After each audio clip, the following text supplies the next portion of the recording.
We're dangerously derailed. And I fucking hate Captain America. Give me the links! Give me the links! Yeah, we're doing the Avengers next, and I imagine it's just going to be a big circle jerk. What the fuck is wrong with us? Hail Hydra! Thor, directed by Kenneth Branagh. Is that what we're here to talk about? 50 minutes in? This is the Infinity Warmups podcast, and this is Jabriel over here. This is Trey. Sorry about the delay. We were indisposed. Actually, you were indisposed. I was awaiting your return. I was out at sea. Yeah, it was. I visited different parts of Mexico, hitting a bunch of I don't know. I always hear people talk all the time about, oh, it's so cheap over there. It's so damn cheap. You can get 40 bitches, $30. I'm just like, damn. Are you? I'm just trying to get food, and I get the tourist price, and I'm just like. That's pretty rare. Did you set foot on land? I mean, are you less racist now than you were before, or did you spend most of it aboard a ship? I spent some time in what I'd like to call a fifth world country.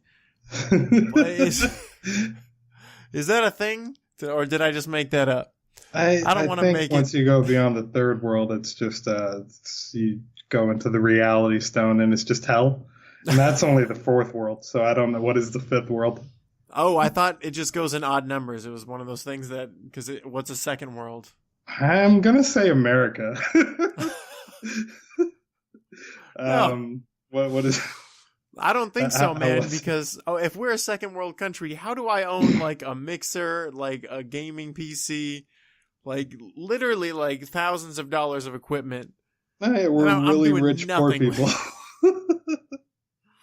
That's true. I just it's super expensive, and but everything else is cheap.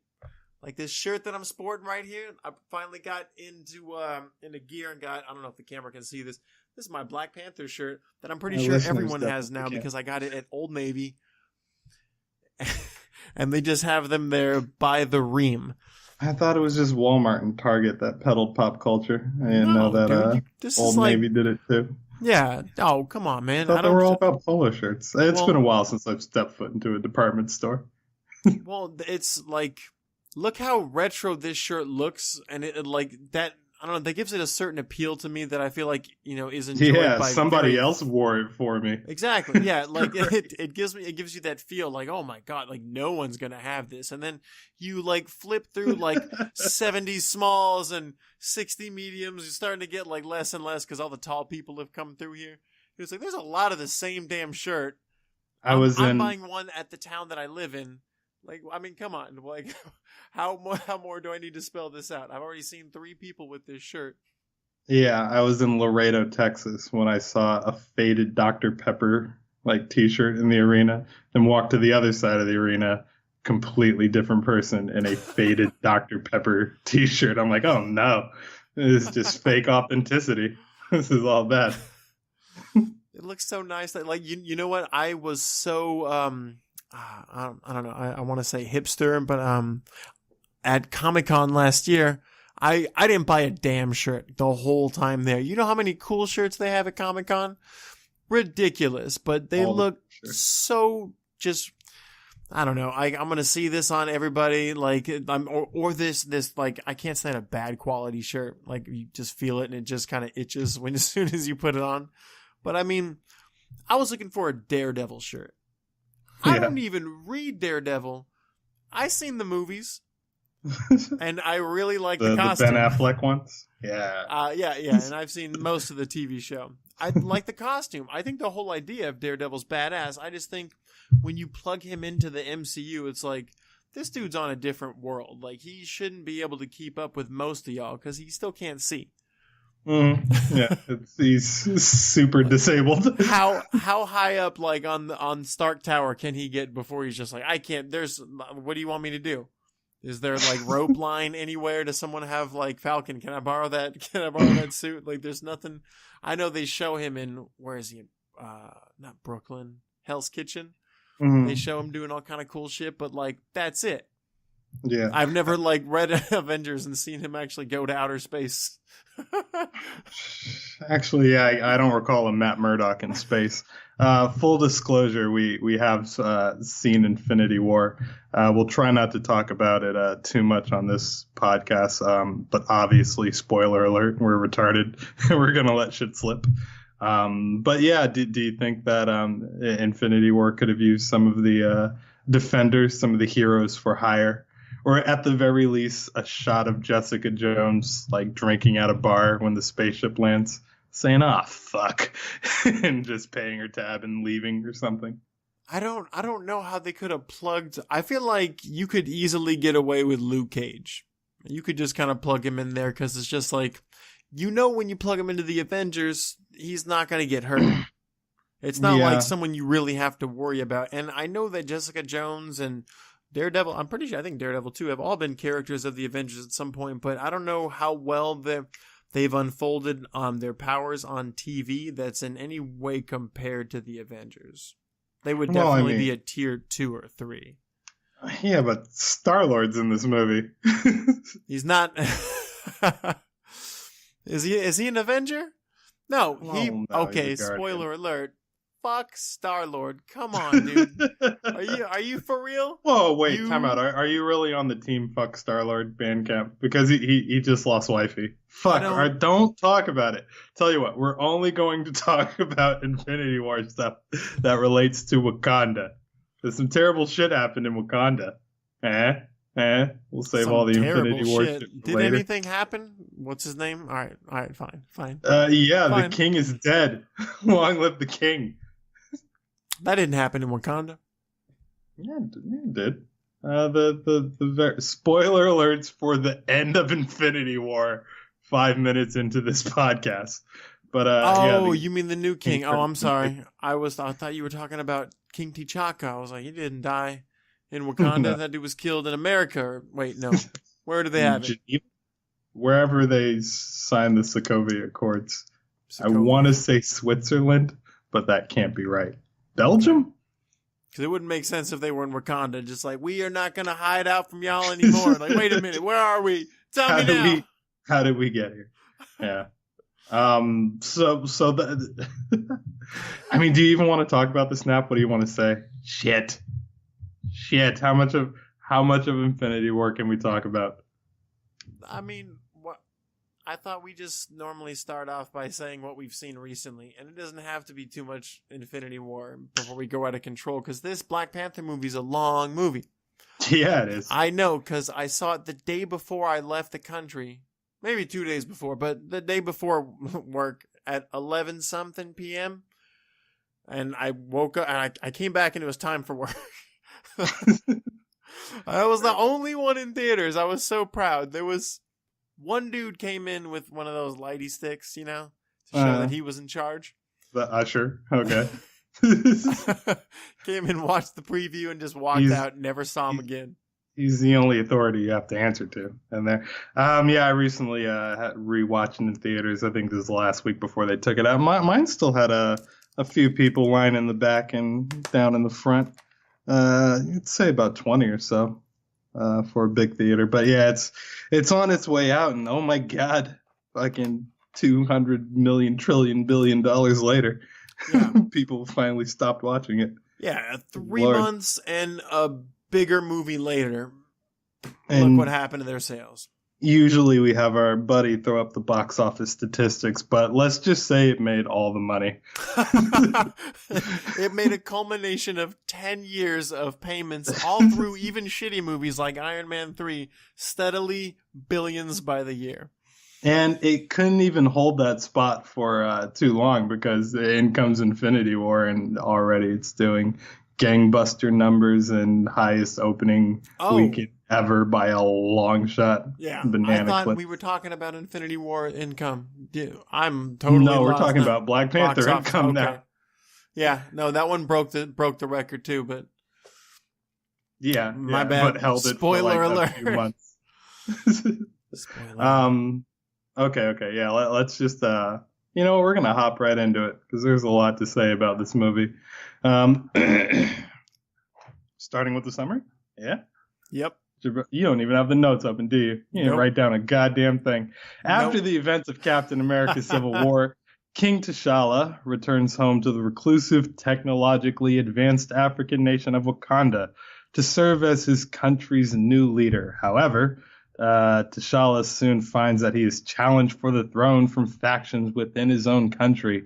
When two foes conspire to destroy Wakanda, the hero known as Black Panther must team up with the CIA agent Everett Ross and members of the Dora Milaje, Wakandan special forces to prevent Wakanda from being dragged into a world war. That about sum it up? Yeah. Okay. Yeah, pretty focused right out the gate. And right out the gate, how'd you like this movie? On the whole, just general off the top opinions. We normally give this kind of information at the end. I like how we're spinning it up this time around. You guys are lucky.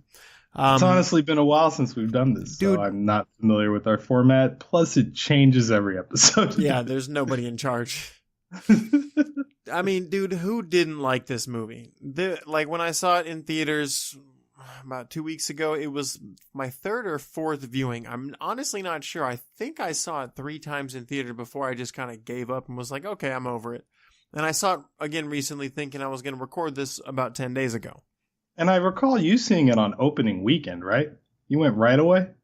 The first time, tickets? well, yeah, it's like, it was the same theater I just saw it at too. It was, for big movies like that in Star Wars, they'll just be like, all right, we have 6, like there's 12 theaters here. 6 is this one and 6 is that one. And it's like 6 is for Black Panther. So they just had a line waiting around, about 40 people long and still got in early and everything. It was, honestly, it wasn't anywhere near as bad as when we waited, for The Dark Knight.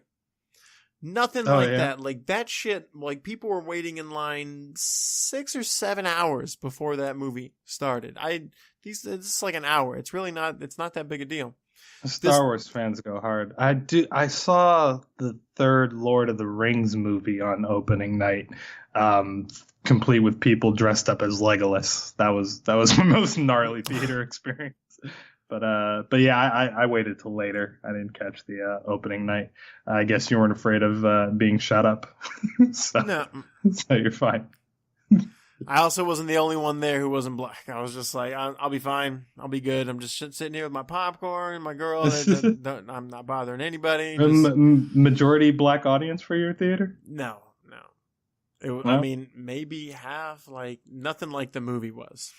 Yeah, fair enough. I'm out in Oregon, and I think I represent all of Oregon as the only black guy out here.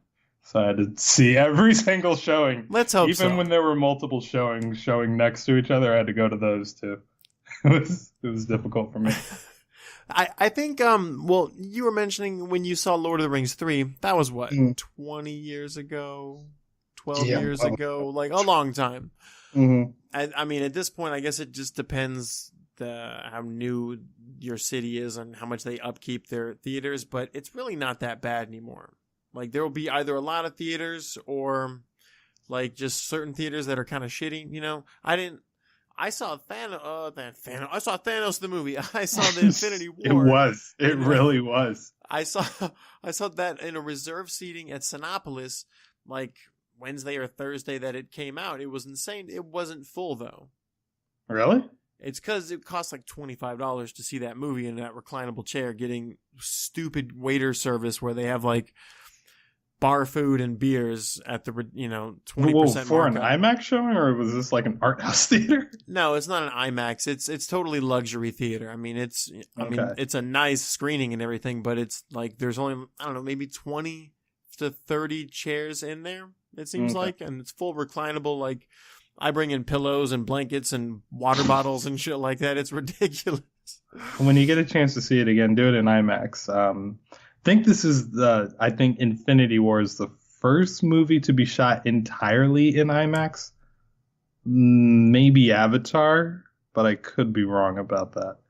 But this one is, and it's definitely worth it to see it on the largest screen conceivably imaginable. It's too late, Trey. Okay,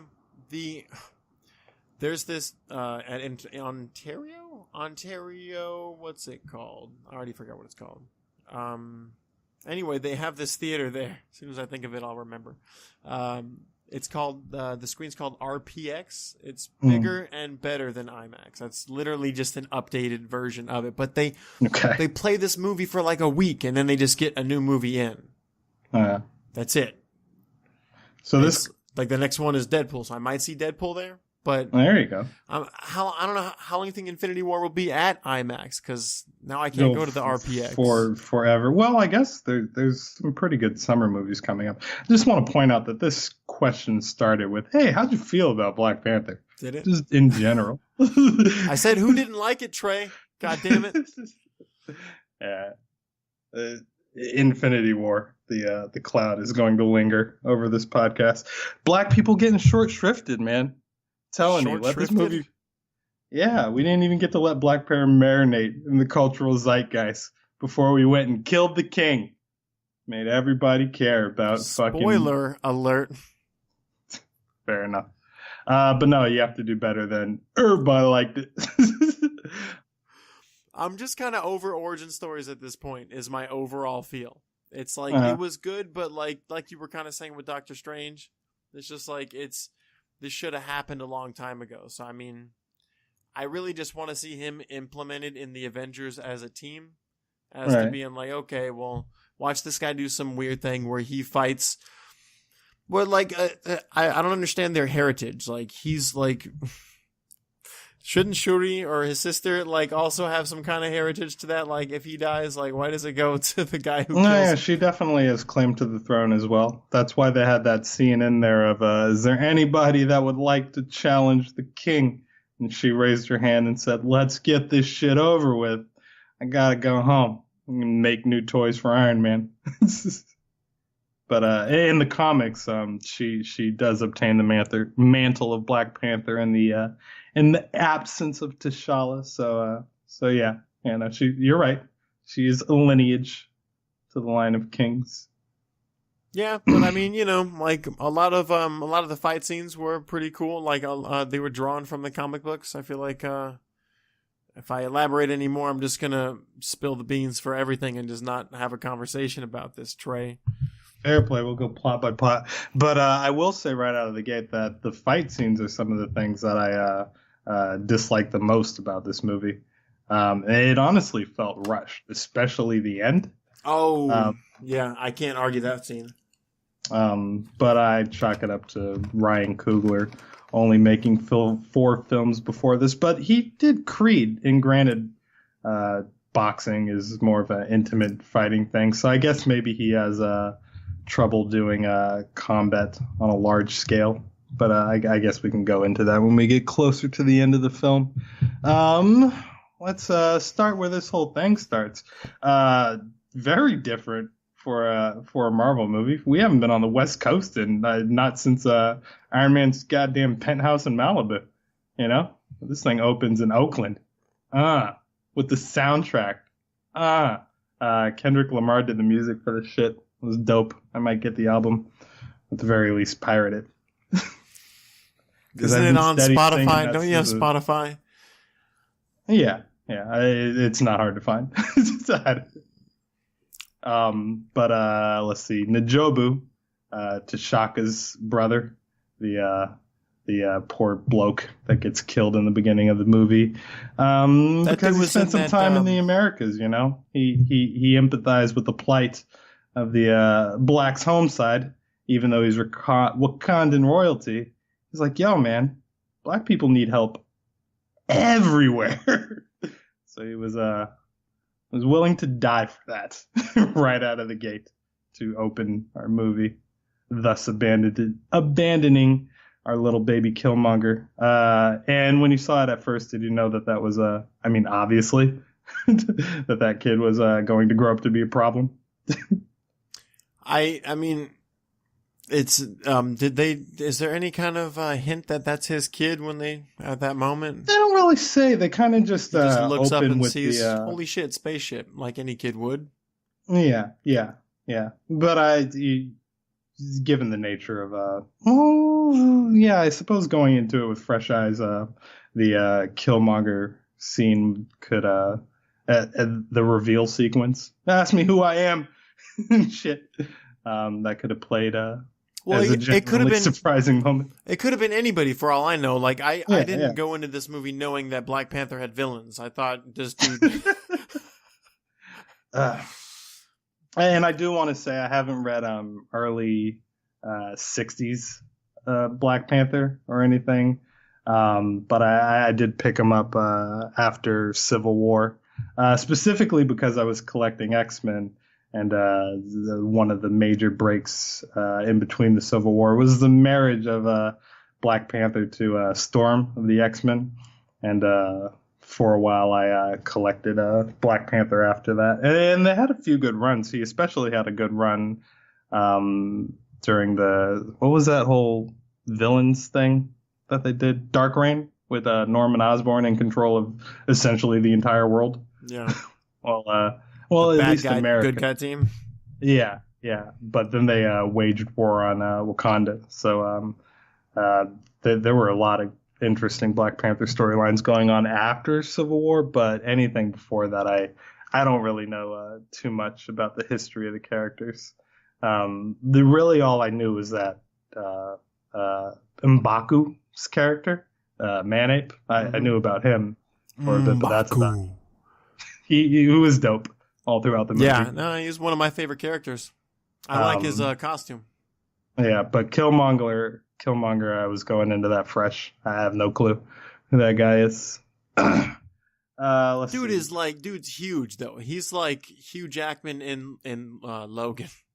Just Michael B. Jordan monster. Yeah, I think he just retained all that weight from Creed, so he looked way bigger than Mr. Chadwick Boseman. During that fight. I don't know that he was anywhere near that size in Fantastic Four as Human Torch, right? Oh yeah, he bulked up for it. I'm gonna say ever since Ali and Will Smith bulking up to play Ali, I think the actors take on boxing roles as like vanity projects. Like, I want to work out, but I want someone to film me doing it, like Jake Gyllenhaal in Southpaw. Like, I think that's the only reason why you make a boxing movie. Just so that you can have montages of you sweating at the gym, working a heavy bag. That's like 30 minutes in the movie. That's insane. I never thought about that.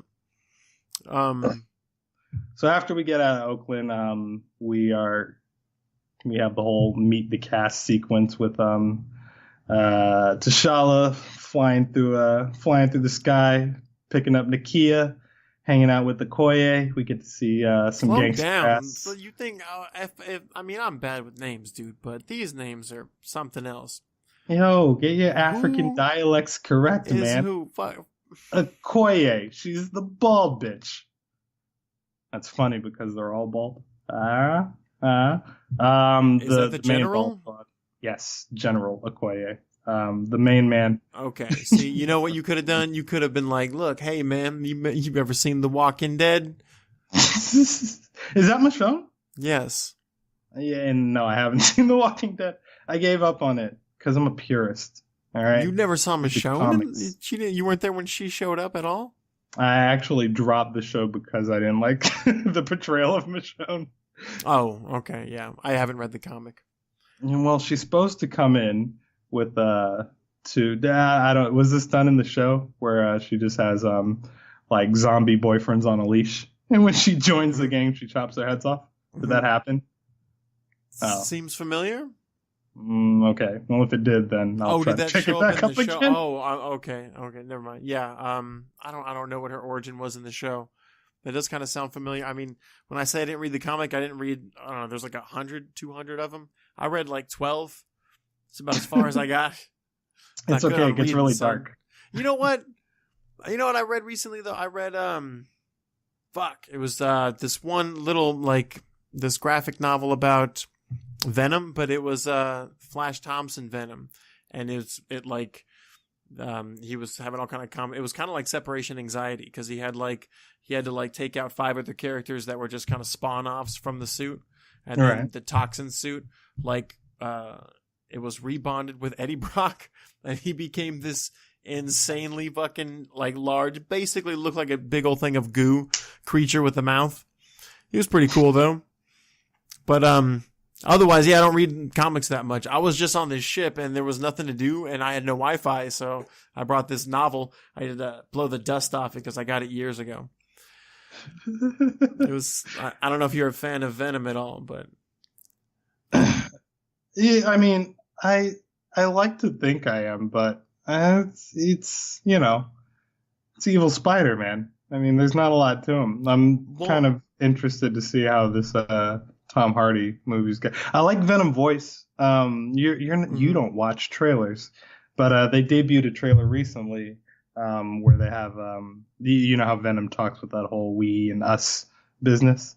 Well, I like the voiceover that they're giving to that. So I'm reluctantly going to check it out, probably in theaters, even though I'm dead set against not giving money to Sony. Don't make it sound like that big of a deal. This isn't the 1950s. Are you going to go see What do you one of the mean? movies? Like, movies come out like every other day in theaters. Like, if you have nothing else to do at home, which I know you don't, you're going to go out and see this Venom movie because no, you're this a is my human personal vendetta. I haven't watched the last Amazing Spider-Man. I definitely didn't watch Justice League or whatever the fuck the previous one was. Yes, you did. Theater. You did see Not in Justice. theater. Oh no, well yeah, okay, you made me at the tail end of it. I made you. I'm not even in the same state as you. you were jazzed up about it, and I had to take you down a peg. But otherwise, no. In fact, I think I used a fake name when I went into the theater. Put it under something else. You gave them your name? You gave them someone's name? That's a requirement now? That's not standard practice at every theater. Dude, I bring backpacks in the theater sometimes. Like, this happened long after The Dark Knight Rises or Returns. But when no, Amazing Spider-Man 2 came out, I brought a backpack in the theater, and I shared a... What's the size after the fifth? It's the half gallon of, like, Pinot Noir, whatever, red, it's like pinkish wine. I just busted it open in the theater and just passed it around. I had two of my brothers there with me. Why are you so bougie? Dude, you don't There's like no drinking reason alcohol for during that. your favorite movies? No? I mean, You do it at home. Why not just, like, the theater is just you in front of the screen, bro. Just bring I what you don't would know, do at open home. carry laws? Unless unless you like to, like, beat your kids to the sound of, like, the Spider-Man soundtrack. Like, do what you're doing at home at the theater. Like, just shut the fuck up, eat, drink, whatever, and watch the damn movie. How much do you do during the movie that you can't bring with you? It's just food. That's the separation. Yeah, I to each his own. I can't really be upset with your point, other than nobody else does it, Yeah, except for the only other people doing. But here's the thing: it's not hurting anyone, so why would it not be? No, allowed? it's a victimless crime. I'm not even mad at you. It's just why risk it? Why bring that kind of heat on yourself? Risk it. Like, what's the risk what exactly? If the usher guy comes in And he with kicks his you little out? flashlight and he's like, "I see you drinking your vintage Pinot Noir, passing it amongst the homies and pouring one out I thought for he the did. dead soldiers, and I have to ask you to leave. Sir. Now you're gonna make a scene with your fucking champagne bottle." Here's the theater. thing. I just assume that we live in a society where people try to act more rationally these days and just go, look, what's this guy doing? Like, he's just drinking this big old bottle, and it's like, I didn't see it. I let him have his fun. What happened to that? If you're working, I'm just saying, you can be proud of your work, but not if you work for, like, the cinema. Like, as one of the ushers. Like, if you didn't make that movie, fuck that job. Who's like, I'm keeping the alcohol out of here, I'm keeping safe? No, dude, just fucking have fun. Do your thing. I didn't see it. I make $7.50 an hour as an usher, and you don't get to tell me to tell other people that they can't have fun. That causes fights and drama. That's how 9/11 happened, Jabril. All right? They just let the guys hijack the plane. We're in the see something, say something era. All right? You can't just go around drinking your whatever the fuck. All right? You have to be stopped. You're a menace to society. Because people can't handle anything that they do. Like, I don't want to promote drinking and driving, but I feel like the alcoholic effect But you get. I'm going to promote drinking.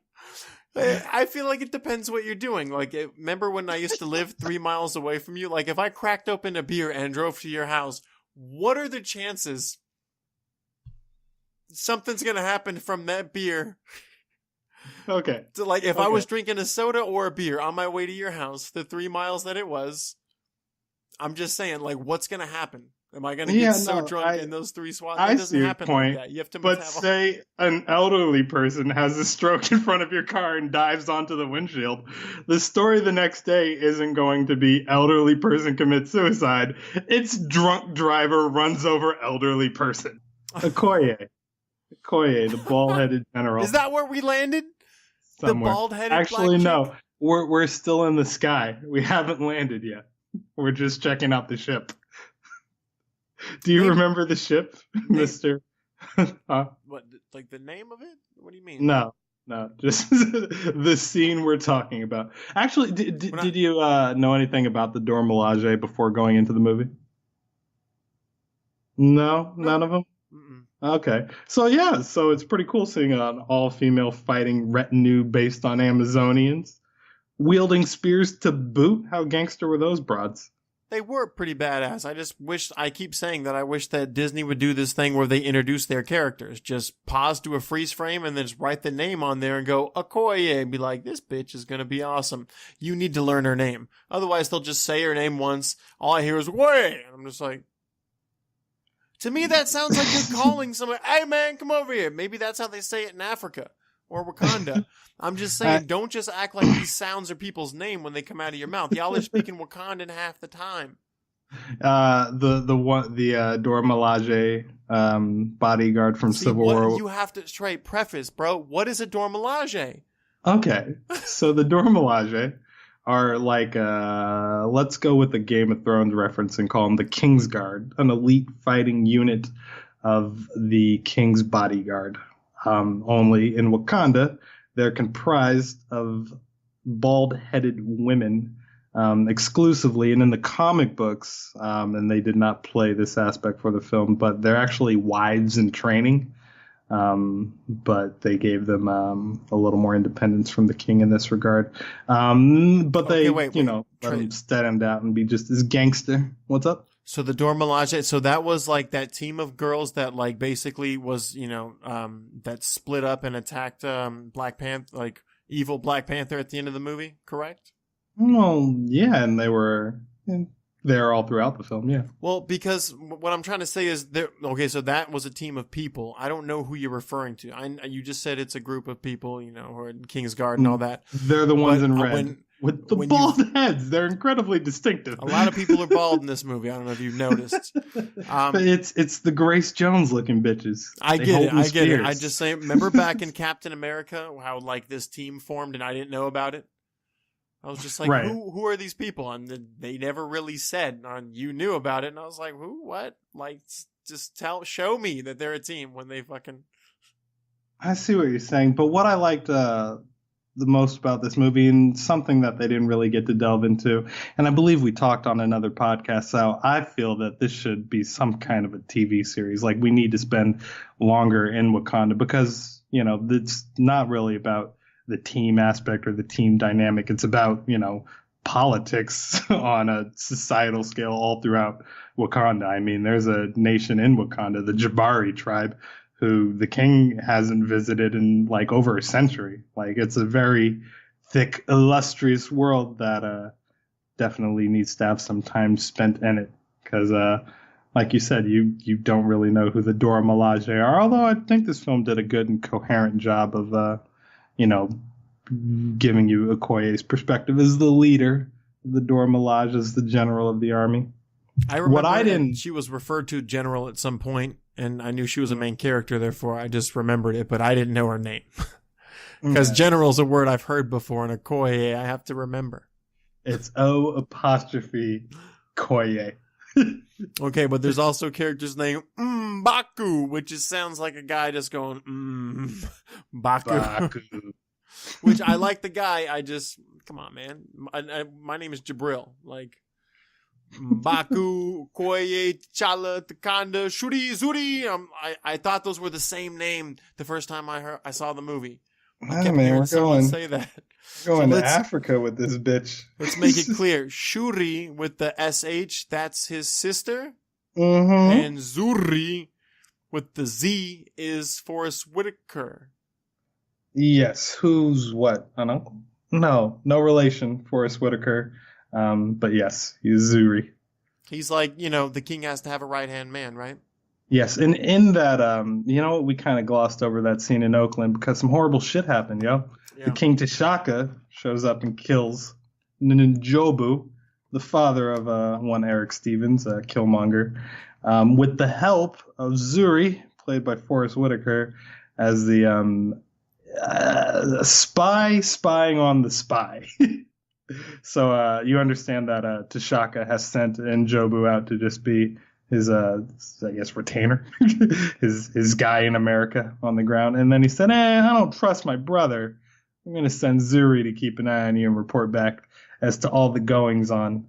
In fact, weren't they also missing some vibranium as well? Isn't that why he was kind of curious? Yes, the reason that T'Chaka showed up to question his brother with the Grace Jones-looking bitches is because Claw had attacked Wakanda and stolen some vibranium, and he had found out, or King T'Chaka found out that his brother. Having trouble, are you, people, Trey? It's a little difficult. I am not African. That his brother N'Jobu had conscripted Claw to acquire this vibranium so that he can do a version of what Killmonger sets out to do later in the film, which is to arm the resistance, as it were. To just, I feel like I say resistance, but his dad may have done it a little bit differently. Like old what's his name? Michael B. Jordan made it sound like he was just gonna give like automatic assault rifles and alien powered equipment, like basically like stuff made out of vibranium, different kinds of weapons, just to black people everywhere. And that could have caused some major damage. Basically, I think it would have been Fallout. To die. I think he would have started Fallout. Essentially, yeah. We have to talk about Killmonger at length because that hashtag Killmonger was right floating around the interwebs it genuinely scares me. Not genuinely, fake scares me. But people are real quick to hop on the Killmonger was right train when they shouldn't. Arming the ghetto is a genuinely villainous idea, and you should not be behind that. Good motives. I mean, yeah. Black people are oppressed everywhere. Giving them space-age technology to kill Whitey, always a bad idea. Don't do that. About that space-age technology, was I the only one who noticed? Remember at the very start of this movie, Homeboy's talking to his son about vibranium. I think the way he describes it is the most powerful substance in the universe. Metal or substance? But yeah, okay.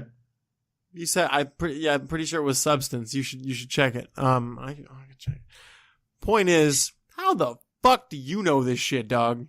Don't be passing this kind of information down to someone else. The strongest in the universe. Wait, slow down. You ever been to outer space before, bro? You understand? There's this guy called Silver Surfer who hangs around with this guy called Galactus. Yeah, no, they don't know that. They don't. But I'm just saying that's a very large claim, I mean, it's pretty bold, but, it's been peer reviewed, all right? They tested it against, silver, copper, adamantium. Turns out vibranium is the best. In the world. In the known universe. It also has magical properties. You can drink it, for instance, and it gives you superpowers. See, that's one thing. It also powers your technology, your city. You can put them in tiny little balls that you wear on your wrist, and it heals spinal damage. It does a lot of things that the plot requires it to do. I don't know. What's that all about? Did they do that at all in the comic books? It does have some comic book origins. It is used for more than just metal. I'm not too sure about the heart-shaped herb ritual that's in the comic books. Oh, I am.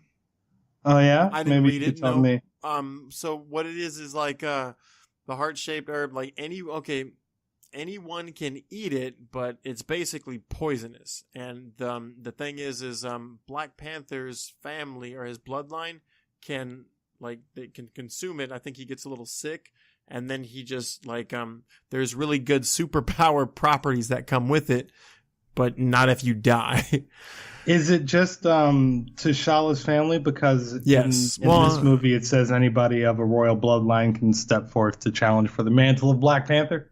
I'm not sure if that applies in the comic. As far as I know, in the comic books, there's nobody really running around with who's enhanced by the heart-shaped herb other than the Black Panther. What royal family are you talking about? Like T'Challa? Well, yeah, within T'Challa's family. Is that what they you're telling ask me? every tribe, does anyone want to challenge? Like, there's that one, every tribe within was it the four, I suppose? Yeah, 5 nations, and is there anybody of a royal bloodline within these 5 nations? Of a royal bloodline? So there's... Yeah, several.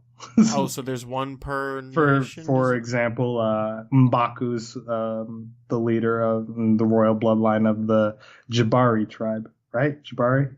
Okay. I want to say Jabari. Okay, so it's just the leader of any... Oh, okay. Okay. See, I thought it was someone who had to be related to him. Okay, well, yeah, that's how they did it in the movie. In the comics, it's his bloodline can eat the herb and not die, and therefore become godlike, or however you want to describe his super abilities. They also tried to go over in this movie a little bit about, what's that cat's name? The cat god Bast? Bast, yeah. Bast? There we go. Do you know anything about this god? Yeah. Bast is the shit. In fact, one of the things I'm mad at about this movie, which is a great movie, is that the depiction of the ancestral planes for the movie was done as sort of a to offer flashback sequences that helped out the plot. So for efficiency's sake, I see why they did it that way. But in the comic books, when you visit the ancestral plane, you see fucking Bast, which is a giant white panther who judges you to see if you're worthy. So that whole sequence when they're shaking on the ground and they're or being buried and then they wake up in the ancestral plane. Uh-huh. Well, when they go under in the comic books and they come up, they confront Bast, just this giant thing who's just all right, God, basically. Yeah. They talk to God and God says whether or not you're allowed to leave with your life. In fact, that's there's a great comic book miniseries called Doom War, where essentially Doctor Doom invades Black Panther to, I think he wants all the vibranium, but it might be something else. Either way, he has to get into a vault, and to do that, he has to cross through to see Bast or the survivors, because at this point he's pretty close to his goal. You're just not going to be able to do this because there's no way around talking to Bast. And Dr. Doom says, all right, and just goes and sees the Panther God and is deemed worthy. It was pretty gnarly. It's pretty gnarly. Damn. Yeah, pour one out for Dr. Doom with your fucking champagne in your movie theater. That dude's ridiculous. I underestimate how much of I don't know, how badass of a villain he actually is. How much of a villain he actually is. And there's a lot of parallels between him and Black. Well, there's the one major parallel, which is he is the sovereign monarch of his own nation, which makes him pretty formidable. Mm-hmm. One of the things about Black Panther going into it was seeing the memes on Twitter with Black Panther with a "Make America" or "Make Wakanda Great Again" hat on. All red style. 2 thumbs. I'm driving with my knees, alright? I don't got time to pay attention to your left and right. I like that this film, because T'Challa is a king, it's not your standard superhero origin affair. In fact, I kind of raise a question as to why why you consider this to be an origin story, especially since we kind of got to see how he became king in Winter Soldier, and he's not really hell bent on vengeance or motivated by any of the standard affair that's in like a Doctor Strange or an Iron Man. It's not about like self-actualization, or maybe it is in a sense, but it's coming from the mindset of him being a statesman. I mean, the film is kind of about his identity and where Wakanda stands in relation to the rest of the world. In direct response to a lot of the initial critical reactions to, well, if Wakanda's this technologically advanced place in Africa, then how come they didn't help other Africans? How come they didn't help Black people all over the world? And the movie is actively trying to address and answer these questions, which is why I think it makes for a great movie, because it doesn't just gloss over the fact that he is the Black Panther, but the circumstances around why he is the Black Panther and what that means, like all the shit he can do, his fucking Bugatti spaceship, that would radically make the world a different place if you shared any of that stuff, and the film addresses that. Well, I guess if it were an actual origin story, I mean, it'd be kind of hard to do, since it seems that it's just passing down the bloodline, at what point do you pick up the costume of Black Panther? I mean, was there ever a time where they were both Black Panther? It sure seems like it, but it definitely seems like you can have two if we're going by the heart-shaped herb. Like, why not just an army of Black Panthers? And we should go into that. But the movie, to me, that's like the movie, was untelling something that it already kind of went over before. I think there was another podcast. I should insert clip, actually, because I own it. It's my clip. I don't have to give anybody property rights. But the clip was you regurgitating a line from, was it the Civil War? No, Winter Soldier. Mm-hmm. Civil War. What'd I say? Black Panther is a mantle passed down from... Black Panther has been a mantle passed down for generation to generation. Who are you talking to right now, man? Yeah. Okay, that means it's a bloodline. So that means either T'Challa or his sister Shuri can hold the mantle of Black Panther. Not anyone who just challenged. That makes it seem like you guys are a tribe of lions. Well, royal blood. Cousins, all that, second, twice removed. There's a prince somewhere in Belgium, 15th in line for the Wakandan throne. Like, it's not just the immediate family of T'Challa. I definitely want to know everything about the dude decked out in the green garb with the giant Ubangi plate in his lip. I really needed more of him in my life. Well, they gave you a lot already.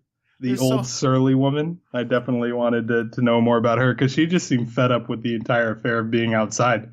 Like, she just wanted to go home and fucking crochet or something. Everything that happened in this movie just irritated her.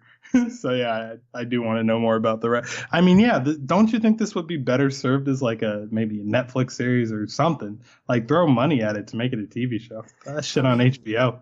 It did seem a little bit crammed, I guess, in one movie, because it's tough to see what you want to input, in the movie that's not only relevant to the movie, but the next movie that's coming up, which is the Infinity War. Yeah, but I wouldn't even... I thought Wakanda had more to do with what was going on. Because I thought that damn... Spoiler alert! I thought that damn Soul Stone was either... Yeah, you were wrong about Heimdall or Wakanda, but instead they just... Some fucking planet you never heard of. Save it for Infinity War. I can't. I know it's going to haunt this whole podcast. Man, telling you, Black people getting the short end of the stick. But, I mean, that's what I'm saying, is like, it's, this movie comes out right before that movie, so it's like, you need to put in very important information. I thought maybe there was a stone over there. God damn it.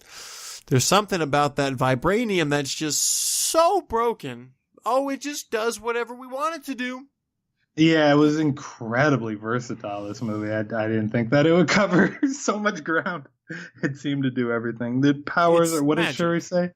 powers are tech, but it's also even right away from the opening crawl, like it's in the plants and the animals, all that shit. Yeah, it's gnarly. Yeah, it's But whatevs, I'll take it. I don't know. One of the issues I have with that is they're like, oh man, like they introduced this character. I guess Shuri is supposed to be like one of the smartest characters now in the universe. Mm-hmm. I never really heard of her before. But I'm just like, I feel like, I don't know, she works with this substance that's just every time you have a thought, it just, oh, hey, that works, and oh, hey, that works, and oh, hey, that works. I can use vibranium to make, chicken tonight. Like, yeah, maybe try Shuri working with some shit that's a little bit more difficult, I guess. Like anything else around the world. Shuri's radically different than she is in the comics. She's not really the tech genius that's depicted in the movie. She's way more physical, like a martial artist and whatnot. I don't think you saw her throw a jumping kick at anybody. The daughter of the Black Panther? You think that she actually fights and knows how to defend herself and shit? I would hope so. I kind of think that they're setting her up to be Riri Williams, the Iron Man character. I think that's the direction they might go with her, at least for the film. I'm not mad at that. I think Letitia Wright, the woman who plays Shuri, is really good. So Iron Man in the comic books is a black woman right now. Yeah. Okay. Yeah, Riri Williams. Yeah, and I don't know too much about her either. I haven't collected that run. But I guess some people have taken a liking to her. And Robert Downey Jr. is not long for this world. So, yeah, why not make it Shuri? He did look extremely old in Amazing Spider-Man Homecoming. As well as all the other movies that followed that, I mean, the man is 50 genuinely. So there's only so much makeup you can apply to his neck before it's time to consider casting Letitia Wright as Iron Man. I have another spoiler alert, but this is a question. That armor that he was donning in that Avengers movie, do you think that was vibranium inspired, or is that? For Iron Man and Infinity War. What did I say at the top of this show about not fucking talking about Infinity War? You brought it up. Why were you talking about Tony Stark? He's not anywhere in this movie. It's a direct parallel to, so what I'm led to believe is that was it's called the Bleeding Edge armor, according to something on the interwebs, but it looked like the extremis tech that was in the comic books. It runs through his bloodstream and then he materializes the Iron Man suit out of it. In the movie, it came from that chest piece that was detachable. He told Pepper, I don't even have to wear this. He just does it for fun. But yeah, it didn't seem to be Wakandan tech, just a continuation of Tony Stark's brilliance. Now he just wears his uniform on his chest. I was wondering, do you remember what kind of armor he was using in the Avengers versus X-Men comics? No, I don't. It wasn't metal. That's what I was thinking he was using. I think it was called like carbon. I thought it might have been nanotubes, but carbon based or something like carbon based armor, whatever. And the Avengers versus X-Men, I know you read that little comic series. He fought Magneto. It was Iron Man versus Magneto. Which you think? Yeah, that's not going to go What well. are you guys doing? What are you guys doing? But He's just like, shit, it's plastic. Yeah. Well, carbon. Isn't there metal in carbon? No, I'm not going to say science shit. Don't rope me into this. Isn't there metal in carbon? Fuck, man, we haven't even descended from the sky from our Bugatti spaceship to tackle. I thought we were going over the characters. We are. So this is where we meet Nakia, because this mission, while important to her, is not important to the movie and not important to Black Panther, because he's just coming to say, hey, they're about to coronate me as Queen of the Homecoming Ball, and I really like you to be there for that. And just shanghais her out of the middle of her mission. Nakia is her name, like the first cell phone in existence. And she represented the aspect of Wakanda that is more sharing its technology with the world. You can kind of break the three protagonists that follow. There's King T'Challa, there's the General Okoye, which is just the fighting force, the militia of Wakanda, and she stands by the king, and that's her position. Whereas Nakia is a spy and has been out in the world, and kind of along the lines of Killmonger, only sane, not crazy. So she offers the perspective of that Killmonger wanted to get across of sharing Wakandan tech with the world, only through less bloodshed. How'd you feel about her character in this film as an introductory? I guess she greatly inspired the result of this film. Yeah. Also, that green dress was banging, son. Ryan Coogler, the director of this film, we should say, also directed Creed, Fruitvale Station, which I refuse to watch because I want to cry. Movies are supposed to be fun. Was very insistent on all the women in the film, or just everyone in the film, having natural hair, no weaves, nobody looking like Brandy. So I was happy with all the hairdos done in the show. Nakia's nappy afro is my shit. I don't know. I'm not allowed to have opinions on black people hair. Yeah, you are. My sister's a hairdresser, so by proxy, since you know her, you're allowed to have opinions. I like small fros, you know what I'm saying? Like as soon as they get all out of control, I'm not so about them, but I'm also not a fan of just bald chicks. So like, yeah. Like, even though I don't have no attraction to the character Michonne from Walking Dead. Like, I think she looks better with the dreads, Well, it's a sign of dishonor among the Dora Milaje to not have their bald head exposed. I'm just giving you my point of view that there's not one woman in this movie that I was like, ooh. I mean, they would run a vibranium spear through you, so it's for the best that you not ogle over. And then just bring me back to life using vibranium. Right? It's bananas, all this shit it can do. It's just magic, Trey. It's just magic. All right. So after we kidnapped Nakia from a mission that she found incredibly important to get back to Wakanda proper, there's that gangster flyover sequence where you get to see this Afro-futuristic city complete with trains flying off the fucking ground like a Chinese monorail, but through like hoops in space. I like the amalgamation of a sort of natural African architecture mixed with this crazy graffitied urban environment with the pegs going up the side of the building, and just in general, Wakanda looks awesome. Yeah, I mean, a little bit too much water. I thought for an African for country. A landlocked nation. Yeah, that was kind of weird. Where it is on the map. Turn on the fountain. They just shouldn't separating have that ground much. over here, man. We're trying to prove a point. I mean, I didn't pay attention in topography school, but I'm guessing there's a mountain nearby. Yeah, sure. It comes from the Jabaris. That's where you get your water from. Hopefully, he's not pissing. I don't know. But right away, we get to see Angela Bassett playing Fuckface's mom. What is her name in this film? You didn't do any of your homework. You just relied on me. I don't know her name. You know what I know about her? I know that in the comics, that's not his mom. That's like his stepmom. Dog. That's yeah, because he's like the third son of something. Yeah. I know what you're saying. But in this one, it is. I don't know her fucking name. What's her name? Rwanda. Angela Bassett. Yes, Hotel Rwanda. Yeah, that works.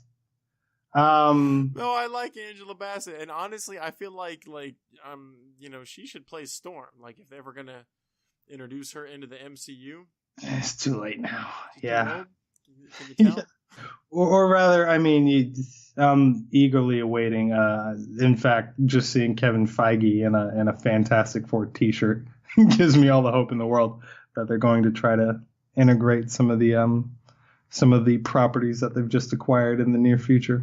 And now that reality means nothing, it should be pretty Fantastic easy. Four. Oh. It should be pretty easy. But yeah, that's our introduction to Ramonda. God damn it. Now I'm fucking it up. Have you seen the Ramonda and Shuri. Go on. Have you seen the Fantastic Four cartoons? Oh. Well, I have. Okay. There's an episode with Black Panther. It's really cool. He basically took out the whole team. Like, they tried to roll upon him in Wakanda. You know, they didn't know that he's basically an animal.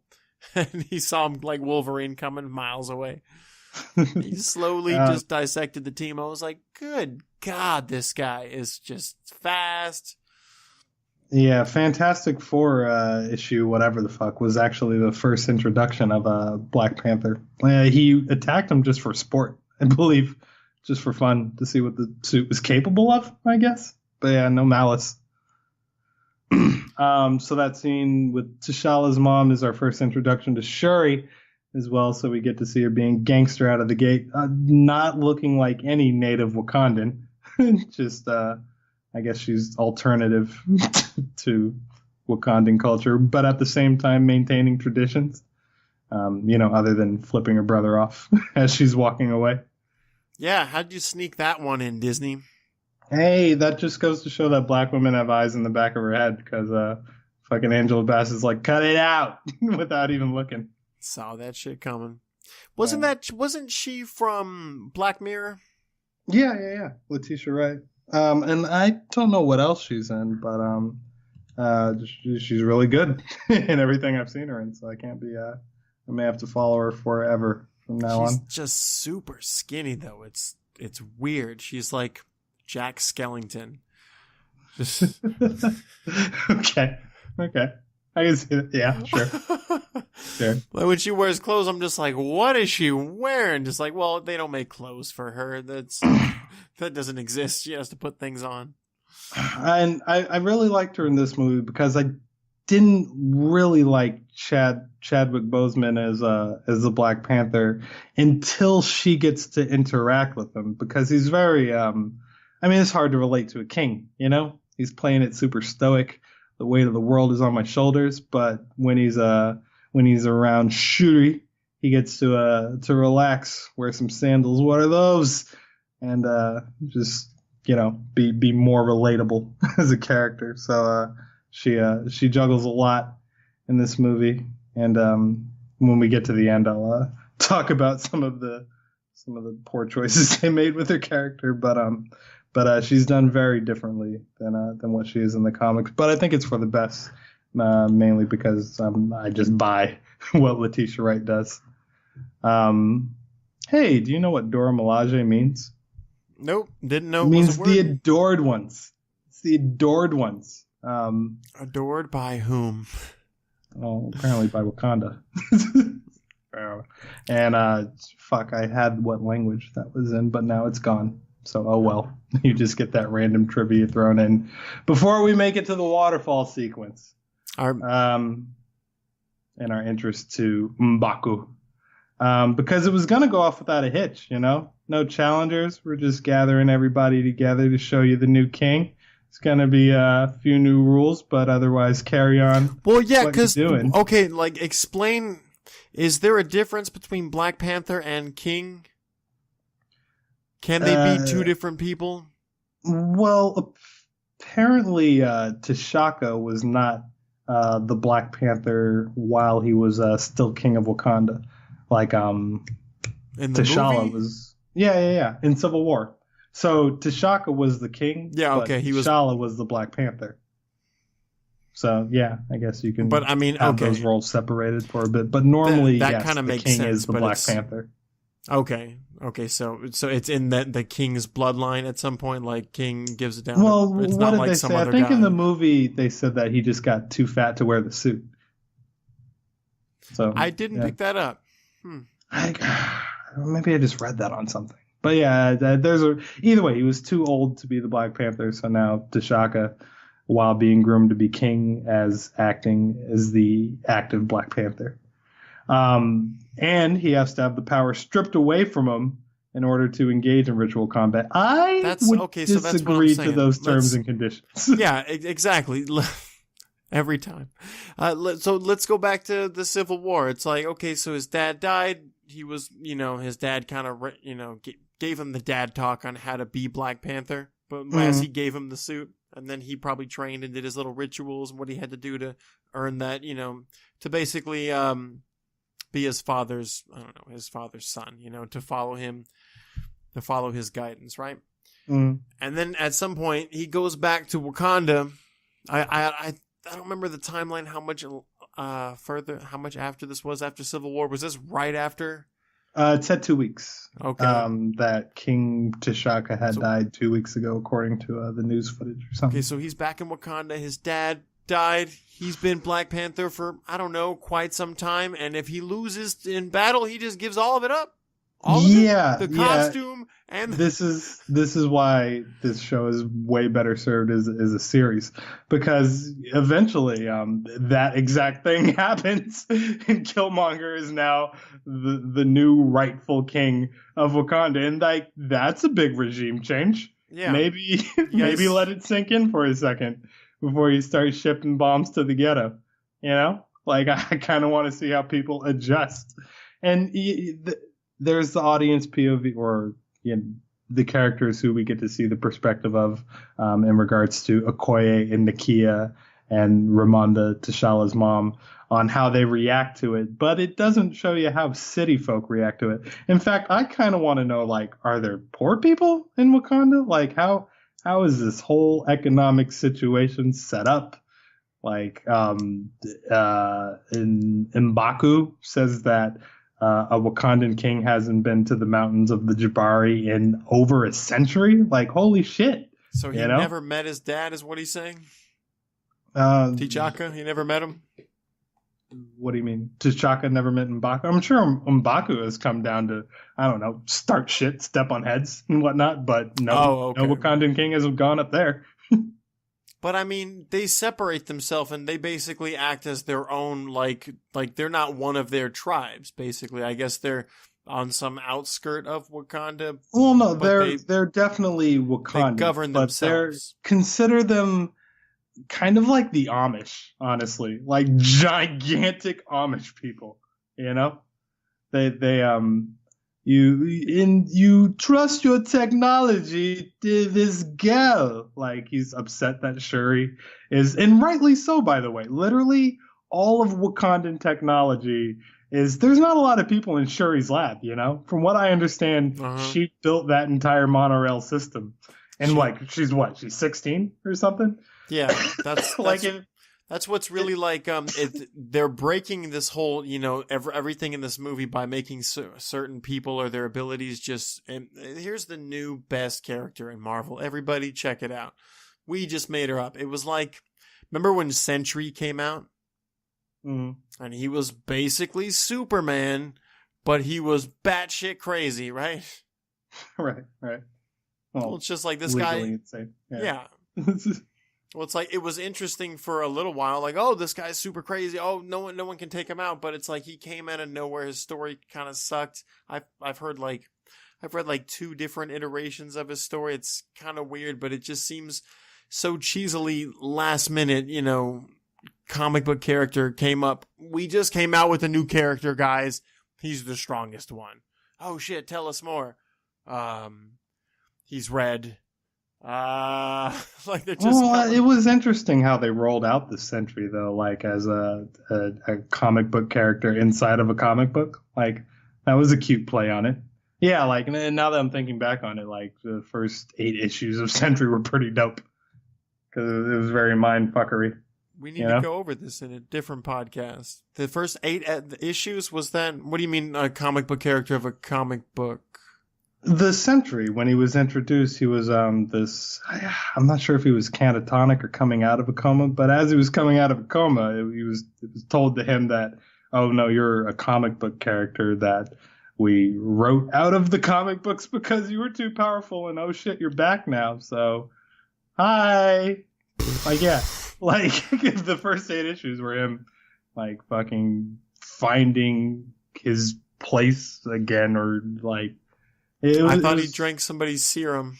Someone's. Yeah, there was a serum involved or something, but there was a whole meta aspect of him knowing he was a comic book character, but not played for a joke like how Deadpool does it, but like all seriousness, like what the fuck? I'm not a real thing. Yeah, it was really weird. It's crazy. Oh yeah, okay. Maybe I'm a little bit lost because I definitely haven't read as much as you. I know he's batshit crazy. I know that he's like he had a wife at some point, and then he kind of ran away because he, at any moment, that Noid alter ego of his will just he's got him paranoid. Didn't Mastermind put something in his head or something like that? Man, I don't know. Ah! I don't know. Now I'm all into it and shit. Okay, well, it's kind of interesting. My point is, fuck you. What are we talking about, Trey? Wakandan culture, Broken ass Jabari tribe, fucking being isolated out in their vegetarian mountain community, and generally T'Challa getting his ass beat on a mountain. Yield. Yeah, he wins the first challenge, thank God. Otherwise, we're in for a big ass regime change right out of the gate. I'm not sure if you didn't like the fight scene. I'm sorry? You didn't like the fight scene, right? No, I do. I like that one because there was, less CGI involved, and it looked like Chadwick Boseman and I guess Winston Duke is the guy's name. Were taking their fight choreography serious. So yeah, the first waterfall fight was pretty dope. A fan, but what happens after that? I think we were talking shit about the ritual, like drink this and have the strength and all that shit about Black Panther removed. Yeah, so you can bring unfortunate. yourself down to a lower form of life that you're not used to and fight somebody who's on your equal. Like, wait a minute. I've been training for this shit. I just fucking defended the guy I got revenge on the guy who killed my dad, the king. I would swallow it. I would hold it in my cheek and then just kind of spit it out while nobody's looking. Type deal. I would not relinquish the powers of the Black Panther. And just with all those hearts, yeah, they get my ass kicked. They don't go over what we're talking about in the comic books, where it's like, okay, well, just is there a last name to T'Challa?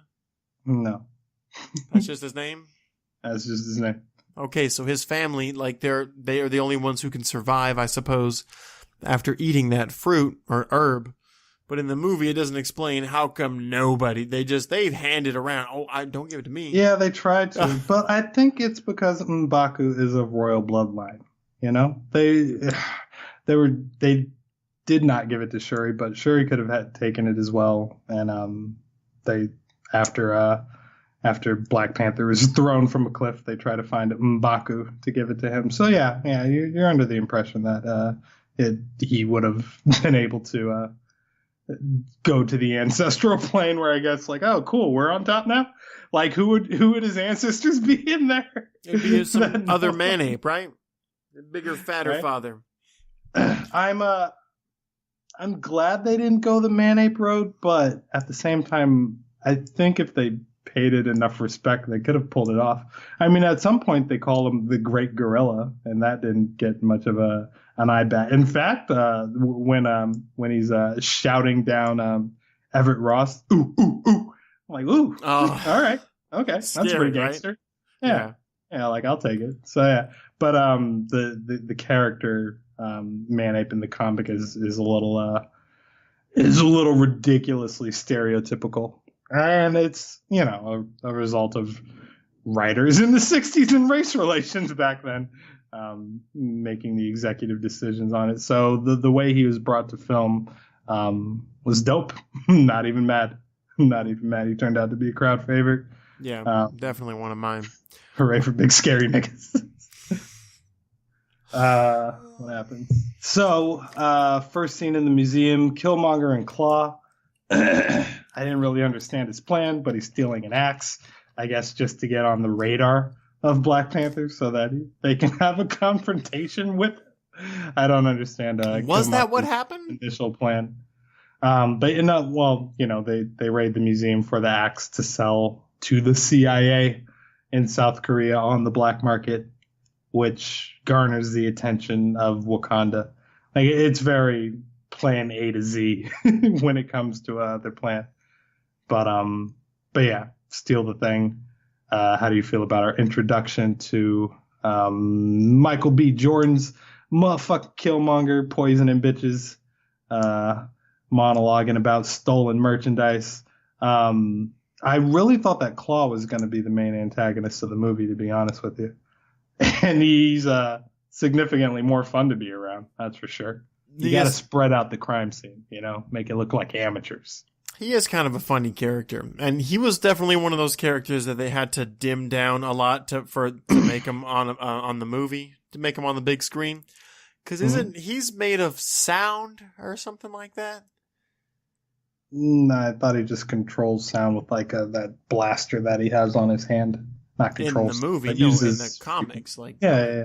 I don't think his entire body is composed of sound. No, he's a real person. I think you need to read like a red onesie. You need to read Wikipedia, bro. All right, sure. We'll call him made out of sound, but not in this movie. This movie is Andy Serkis. Although I think Andy Serkis would be up to the challenge of wearing a suit made out of sound just to be Golem or fucking Caesar. But yeah, I like his seeing Andy Serkis in the flesh. That man is just a riot.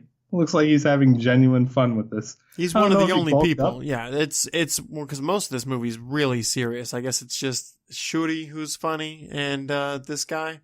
He reminds me of Hugh Jackman in a way. I feel like his name's Serkis related to Jackman at all. I mean, he is in The Greatest Showman, so that's your only tie-in. Either way, I like the character. Killmonger seemed pretty dope.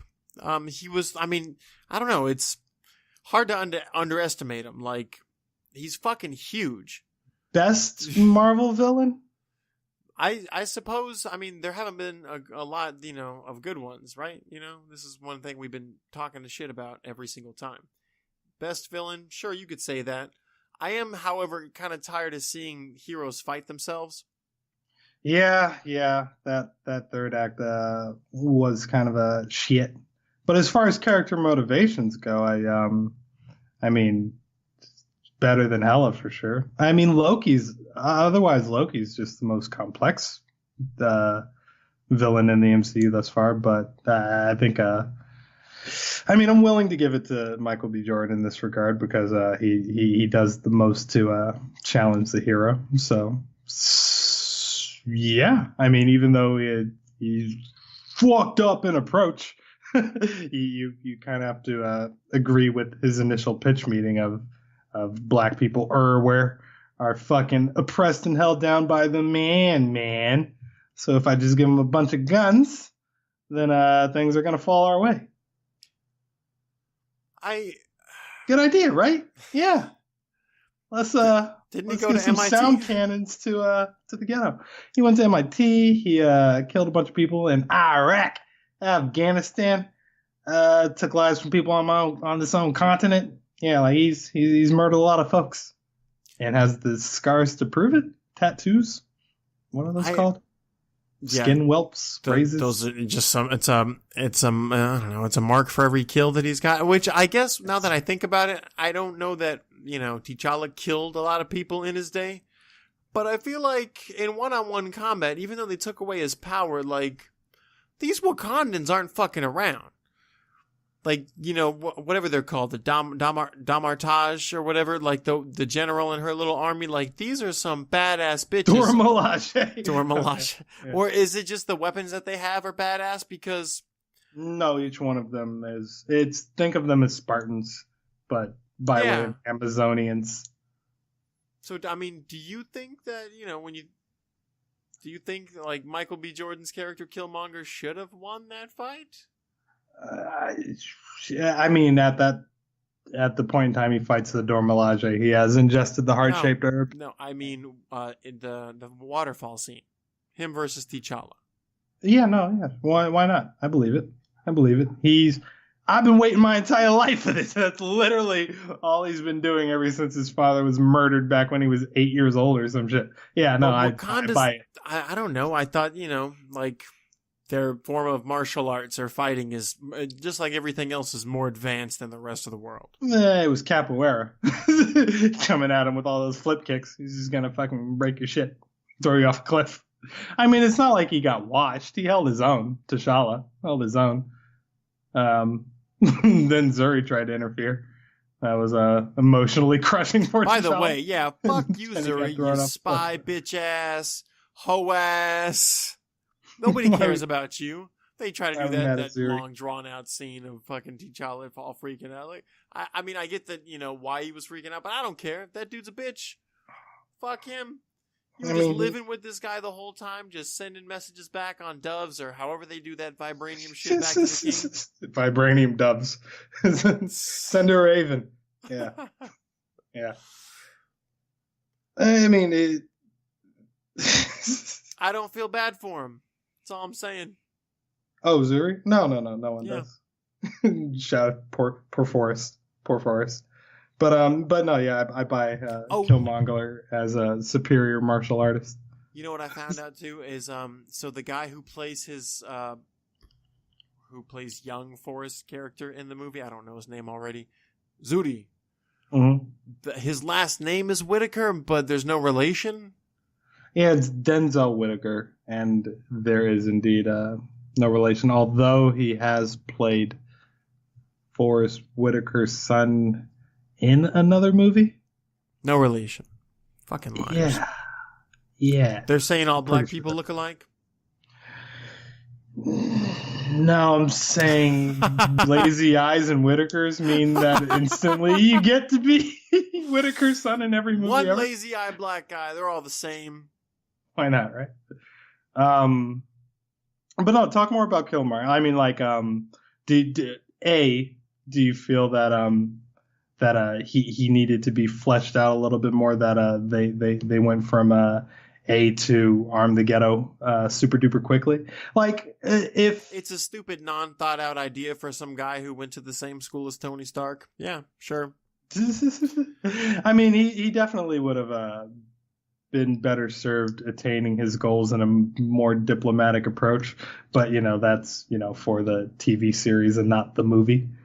But I mean, I thought he was just kind of a little bit too aggressive in his plight to to arm all the black people. It's and he was a bit of a psychopath. But that seems to be what happens though when people like, I don't know, on a different kind of like maybe a larger scale, something outside the theaters, but like when equality happens, which I guess equality is arming all the black folk, is like you're trying to balance it out and make give the same opportunity to everyone. Now it's like, okay, well, we're, I feel like arming is a step above giving jobs, is a step above decent housing, is a step above just not being a bum. Arming with this type of weaponry though. It topples over. It's like, it's not even no more. It's now we're on top. And that's it's what you expect to happen, I guess. It seems to be what happens. Yeah, but it's poorly thought out because of course you give him some space age ballista, it doesn't mean that all hell's not gonna break loose. Yeah. It's not an instant win button, although it does ruin your isolationist stance on the world by by destroying at least all of the American inner cities everywhere. I wouldn't, mountains of bloodshed. I wouldn't side with the guy. I feel like I saw it coming, I guess. Yeah. Some of the arguments I see raised are the parallels between Martin Luther King and Malcolm X. But I think those fall a little bit flat, because Martin Luther King is more about passive resistance, whereas Wakanda and T'Challa and previous Black Panthers were kind of like staunch isolationism. Like they're like Switzerland, we don't really want to get involved. Whereas, Malcolm X was about like a separationist sort of Black power nation state, whereas Killmonger just wants world conquest. So those two parallels fall apart. I mean, really, you can only give the MLK Malcolm X thing to Charles Xavier and Magneto.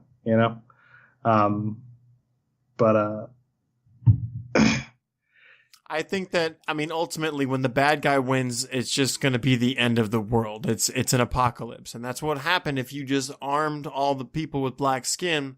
Because just because you arm them, it doesn't mean they join your team. That just means, okay, well, now I'm, I have this gun. That dude has a gun too. And you shoot that guy, and now I have 2 guns. You see what you started? So it's not like they're all on your side. Eventually, you're going to fight that guy because the guy with 2 guns is going to have more guns. Yeah, but people are really entrenched into this idea that Killmonger had the right idea about it.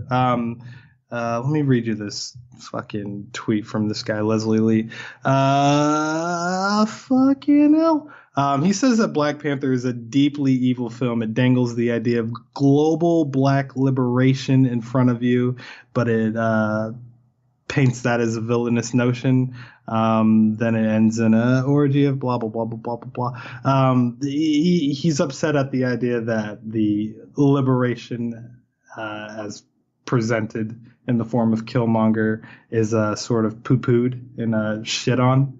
But it kind of has to be because it's ridiculously extreme. Like there are other ways. There's the Nakia way, for instance, of humanitarian aid and outreach programs, Those seem to be the only 2 options, though. It's just like you can give them guns, or you can be like, hey, we'll put you through school. Or you can just sit back and not be a part of any of this. I mean, these are the 3 major paths that the movie grapples with, which is great until it comes down to a punching and kicking fest. I mean, I want to be higher on this movie. When we get to the end, I'm sure I'll have positive things to say about it on the whole, but I really wanted to spend more time in Wakanda to see how the politics of it all played out. In the name of moving it on, let's go to South Korea. Get to our... the scene where you meet... what's that guy's name? Everett Ross. Yeah, played Frodo, by right? Martin Freeman. Not Frodo. Bilbo. Yeah. Dildo. One of our only showings outside of Wakanda, although I guess we do go to Oakland in the beginning and then America at the end. But I think this was especially that one camera shot where it pans from the casino floor up to where Okoye is doing her fierce spear fighting thing with the Indian war whoop going on in the background. I like the music all throughout this movie, but in that scene in particular, it all just seemed to go. Well, music aside, I thought that the particular fight scene in the casino was Ryan Coogler's best piece of fight film choreography directing. Because when we get to the fight at the end, I feel like most of that was just completely out of his hand and left to the graphical department to make these 2 CGI things look interesting as they interact with each other. And they failed hard in that regard. There was, in addition to the Black Panther suit just being kind of boring to look at aesthetically, it's all black. It didn't really have any weight to it. Him running up the side of the building in South Korea looked off, but especially when he was fighting the Killmonger's Black Leopard suit. I don't know how they squandered or failed to add any kind of gravity, like the physical property of weight to the way those characters interact. Did you see that? Well, I mean, the shoes, when he put on the shoes, they were basically weightless, right? It kind of seemed like they eliminated sound 100%. Right. But I'm talking about the way the 2 models interacted with each other. Okay, so when the Black Panther is fighting the Black Leopard, what is that suit called? I think you could call it Black Leopard. Gold Jaguar. When Black Panther is fighting the Gold Jaguar, it looks like 2 video game characters interacting, but poorly. You know what I'm saying? It looks like a cutscene in a video game, but worse than that because it's like, okay, there's a scene where the fucking gold jaguar, throws, like spins him around and throws T'Challa through the air, and the camera sticks with T'Challa as he like scratches a post and whirls around and like I guess kicks the black jaguar on the chest. Mm-hmm. And the weight on that, the like we were talking about the Hulk. Oh, okay. So he like Ragnarok podcast. You're saying there was no gravity at all. I get it. So he threw him. Yeah, like it wasn't ragdoll physics, but it was something akin to it, where it just did not look good. You know. I think I'm understanding what you're saying now. Trey, the suit is magic, dude. That's just there's no other way to explain it. That's how they're treating it. It does whatever they want it to do, and this bitch made all of it. It's crazy. Remember that scene at the end when he's like, "Turn off the train." She's like, "All right," and she just presses a button. Yeah. That shit is ridiculous. No, you know what I didn't like about the suits? Just skipping to the last scene real quick. What's the deal with how he killed him? Like he backflip through the air, knife to the heart. even Michael B. Jordan said that's a good move. It wasn't really the move. It was more like, what did he stab him with? Was it vibranium?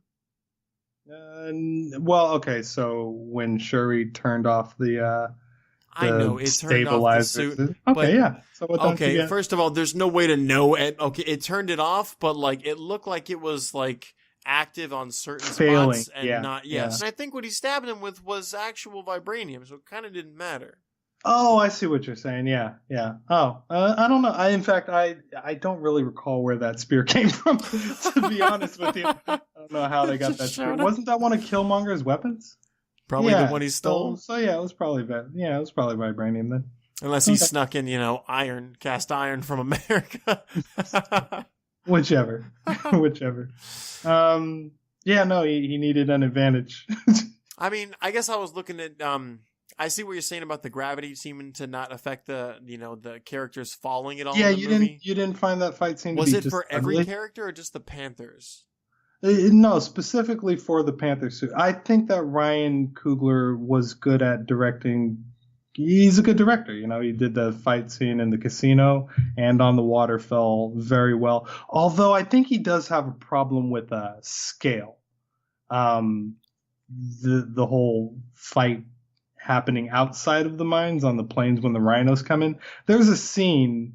I'm not sure if I talked about this at the top of the podcast, but M'Bako's grand entrance into the fight where, because earlier in the movie, they go up to see M'Bako to give him the heart-shaped herb. They find out that T'Challa's alive. Big ol' never mind. M'Bako says, we're not going to help you. Fuck that shit.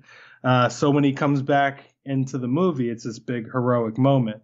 It's essentially Gandalf coming down the cliff in Helm's Deep with the army of fucking... not Gondor, Rohan? Yes, with the Rohirrim riders. But instead of Ryan Coogler playing it that way with the whole swelling music and slow motion and whatnot, M'Baku just kind of shows up behind Njobu and just sort of lifts him up like, no, like, you're a giant black dude. Like, you're not sneaking up on it. Like on broad daylight. Yeah, like his entire Jabari tribe had them surrounded, but no, those dudes are not coming out of nowhere. He's the great gorilla. You see him coming from a mile away, Yeah. And I had a problem with the scale of the Dora Milaje. Like, are they a militia? Are they a small contingent of like 20 strong Kingsguard, or are they an entire army? Like, I had trouble telling the scale of the battle at the end. So maybe it was just because they were trying to wrap it up. I mean, it's a movie, so you have so much to do in so little time, But I think on the whole that the third act sort of fell apart as far as the action sequences go. Well, I mean, there was that scene where he did, the British Bulldogs move, or the Bulldog from the WWE, the wrestling, to the Rhino. And that was kind of cool because that was actually like taken out of the comic book, Yeah. That's what I was I didn't notice this shit, dude. I took it for what it was. There's I don't know how to feel about the movie overall. I know it was good and it felt good and there was, it was action packed, but it was different. I'm seeing some people that I respect say that this movie isn't for white people. Like, how do you feel about I guess now it's okay to say that the cultural impact of this is pretty expansive and going beyond the reach of the whatever $200 billion or some more than just the monetary value of the film. It's just awesome to see a collection of black actors on screen, and I really like that Martin Sheen quote. He's the Everett K. Ross character. He says that being on the set of Black Panther and looking around and seeing all these black actors, he's like, wow, this is what black actors must feel like, every day, every time they're in a movie, being the only person on set that is not of the same ethnic origin or whatever.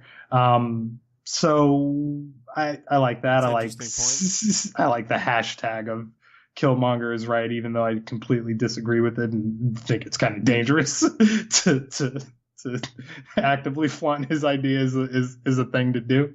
And I like that the film addresses like this movie literally has to be set in the fictional African nation of Wakanda to have it have the same scope that it does, because movies about black people are usually, or series-minded movies around black people have to take the whole connotation of slavery into perspective, and it's usually a dour affair, and black people aren't really like, it's the reason why I don't like the character of Luke Cage in this Netflix series. He's very like stereotypically empowering. Yeah, brother, do your thing, fight the power, black fist, hold up, stay in school, do your homework, eat your apples. Like I think that this movie did a lot, and it's represented as such by the way people have responded to it. How do you feel about Wakanda's traditionally isolationist policy? And granted, the movie does a good job to show you all the three different perspectives you could take in that regard. But I mean, do you feel that Wakanda is obligated to help A, Africa, or B, the rest of the world? Like, or can they just take their ball and go home? I think that when Avengers happened and the fucking aliens came from the sky, that they should have been like, hey, what can we do to help? Because, I mean, when they take out America, they're going to take out everywhere else, too. You saw Infinity War. They got a biodome, son. Ain't shit coming through here. Except for, Outriders killing themselves. Yeah. But no, like, they could have handled the alien threat just fine if the world went to shit. Wakanda would have been fine if the world went to Did you see that wormhole? You see how much was like on the other side of that other portal, No, yeah, I mean, problems. They would have been fine for a while, but then problems. So, okay, are you saying that they should only intervene on world affairs in the face of existential dread? I say at least yes. Because that's what happened in Infinity War, and their shit nearly got blown off the map. M'Baku himself said, this will be the end of us. Well, how do you not do anything in Infinity War, for one? And they should have been there before that, because, Infinity War may be something that happened later, but it's like when Loki had all that, with the Chitauri coming in from that wormhole, that was kind of the end, if the Avengers didn't stop them, right? That's the end of America. All right. And subsequently, all the superheroes in Wakanda. You're dealing with the king, Don't care. Where's the bad guy? Oh, the bad guy is your brother, your cousin. He's wearing the same suit you are. Like, oh, that's going to be an interesting fight. Who's better at doing the same shit? Yeah, they definitely need to fix that. I mean, they did with Thanos. but yeah, especially for origin, it really only seems to play solo movies and origin stories in particular, where you got to put an Ant-Man up against the Yellow Jacket. Yeah, I can't stand that. Hopefully in the future. And the Ant-Man was a movie that was a stance for midgets everywhere. And now there's finally a midget superhero. What? Literally what? Was there a difference on how Black Panther, the suit, operated in the Infinity War movie? Was it any different? No. In fact, they even used that psychokinetic. Well, the suit's ability to absorb kinetic energy and expand it back out. They did that once. That's fucking. In Infinity War. That's too broken. It's like, how do you even trigger it? She doesn't even tell you how. She's just like, yeah, you just absorbs energy and then you release it, and it's like, well, what's he unclenching his butt cheeks or what? He just runs up to him and just all that purple stuff. Sure. I mean, but the movie did a good job. It was funny at times. We didn't mention Stan Lee. He's in Korea, right? When someone walks away from their table, I think it was Ross, and then Stan Lee comes up and he's like, "I'll keep these over here for safekeeping." Oh yeah. That was pretty good. I did like that one. Let's wrap this show pony up, Trey. God damn it, man! All right. It's a long podcast, and I got to go to bed. What's our post-credit scene? He will return in the White Infinity Wolf. Yeah. We got what's his name? Bucky. They call him the White Wolf, and it looks like he's going to don the hero White Wolf, which I guess in the comics is just a childhood friend of Black Panther. Yeah, it was just a nod. I don't think they're going that road at all, especially since he's all disappeared. So I don't think any of that shit matters anymore. They're repairing him. He's restarting his life. He's like the Karate Kid. He just had to learn how to do the wax on, wax off thing with one arm for a while. I think they give him a new arm in the new movie. But just fix his brain. What else was there? And there was also the scene where T'Challa addresses the United Nations and sort of takes on what you feel should be the approach of Wakanda going forward. Look, we acknowledge that the world is changing. We are willing to share our technology with you. And this was, the struggle all throughout the film and what Killmonger challenged the Black Panther to do as far as the decisions he would make going forward. So, yeah, now Wakanda has stepped onto the global stage just in time to be eradicated by Thanos. But yeah, I mean, honestly, I'm a separationist myself. Not as far as I don't take it as deep as Malcolm X trying to establish our own nation state within the states. But yeah, no, keep that shit to yourself, man. Don't even tell nobody about you. You don't need no Starbucks or Olympics. Like, I'm a hoarder, all right? Fuck this noise. Screw your shit. I'm taking my ball. I'm going home. I mean, why introduce the colonizers to begin with? Like, other than, aliens falling out of the fucking sky. And even then, I say, yeah, just defend the land. Fire up the biodome, put the spears at the entrance, and don't let shit come through. You got the Dora Milaje. The adored ones will keep you safe. Yeah, I wonder how that worked exactly. You could just fly into Wakanda, like if you just hit it at the right spot, or like. I think there's a mission control, like some Wakanda FAA that lets you into the shields. It looked like it was just a mirage, and then once you got there, it was like, oh yeah. It's like you're here now. We can't make it appear that you're not here anymore. You can see. Right. But yeah, so that was all the post-credit scenes. Trey, you like this movie? Yeah. Find us on the Twitters. Infinity Warmup everywhere you go. Everywhere you go. Email us at infinitywarmup@gmail.com. Is there anything that we didn't address? You just dabbed them in his blood. Threw them on the table. Look what you did. Where they at? Getting ready.